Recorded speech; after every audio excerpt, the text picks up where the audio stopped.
Assalamualaikum warahmatullahi wabarakatuh. Munculnya Dajjal merupakan salah satu tanda dari beberapa tanda kiamat kubra. Dajjal dikatakan sebagai cobaan terbesar dan terberat bagi umat manusia. Sebagaimana diketahui bahwa Dajjal adalah pembawa fitnah terbesar di muka bumi. Sebelum kemunculannya, akan ada sejumlah musibah besar yang menimpa umat manusia sebagai ujian bagi mereka. Rasulullah SAW dalam sabdanya telah mengingatkan kaum muslimin mengenai Dajjal. Bahkan beliau menjelaskan ciri-cirinya, kemampuan yang dimilikinya, fitnah yang dia bawa, dan lain sebagainya. Berikut ini ciri-ciri munculnya Dajjal menjelang hari kiamat yang perlu kamu waspadai. Menurunnya ilmu agama.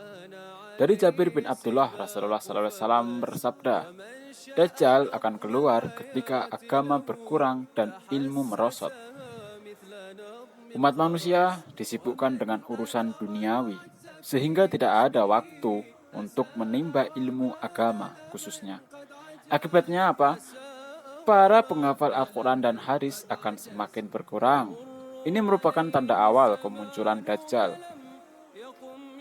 Manusia lupa akan Allah Subhanahu wa Ta'ala.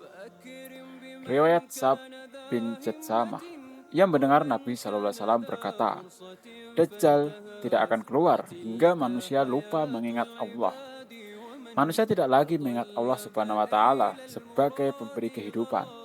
Mereka bahkan beranggapan bahwa apa yang mereka miliki saat ini merupakan hasil kerja keras mereka sendiri. Manusia juga lupa kalau Allah Subhanahu wa Ta'ala sebagai baik tempat kembali. Dilanda kelaparan. Hadis dari Abu Mamah bahwa Rasulullah SAW berujar, akan terjadi malapetaka selama 3 tahun sebelum Dajjal keluar, yaitu manusia ditimpa kelaparan. Pada tahun pertama, Allah Subhanahu wa Ta'ala memerintahkan langit untuk menahan sepertiga air hujannya dan menyuruh bumi menahan sepertiga tanamannya. Pada tahun kedua, Allah menyuruh langit menahan 2/3 air hujannya dan menyuruh bumi menahan 2/3 tanamannya. Kemudian pada tahun ketiga, Allah menyuruh langit untuk menahan seluruh air hujannya, sehingga tidak ada hujan yang turun, dan menyuruh bumi menahan semua tanamannya, sehingga tidak ada tanaman yang tumbuh. Dengan demikian, semua tanah atau lahan akan rusak, kecuali yang dikehendaki Allah. Dikatakan bagaimana pada zaman itu manusia hidup, mereka membaca tahlil, takbir, tasbih, dan tahmid. Hal itu dilakukan agar mereka diberi makanan.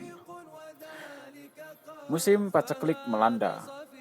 Asma binti Yazid al-Ansari meriwayatkan bahwa ia bersama Nabi SAW di rumahnya. Lalu beliau bersabda, selama 3 tahun sebelum Dajjal keluar, langit menahan sepertiga hujannya dan bumi menahan sepertiga tanamannya. Pada tahun kedua, langit menahan 2/3 hujannya dan bumi menahan 2/3 tanamannya. Dan pada tahun ketiga, langit menahan semua hujannya dan bumi menahan semua tanamannya, hingga tanah yang kering pun menjadi rusak. Banyaknya para pendusta. Dari Abu Hurairah, Rasulullah SAW bersabda, kiamat tidak akan terjadi sampai dibangkitkan Dajjal para pendusta yang berjumlah sekitar 30 orang. Semuanya mengaku sebagai utusan Allah. Sebagaimana kita ketahui bahwa saat ini banyak sekali orang-orang yang memanfaatkan ayat suci Al-Quran dan hadis Nabi SAW demi kepentingan pribadi.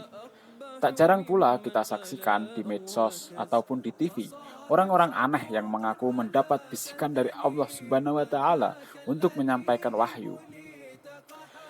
Pembunuhan merajalela, kekacauan, harta melimpah, dan banyak fitnah bertebaran. Abu Hurairah meriwayatkan bahwa Nabi SAW pernah berujar, kiamat tidak akan terjadi sampai muncul Dajjal sebanyak 30 pendusta yang semuanya mengklaim bahwa dirinya utusan Allah. Harta melimpah ruah, fitnah muncul, dan al-haraj serta al-maraj. Seseorang kemudian bertanya, apa al-haraj itu ya Rasulullah? Beliau menjawab, pembunuhan. pembunuhan. Saat ini kekacauan dan fitnah seperti tak terbendung. Pembunuhan di mana-mana.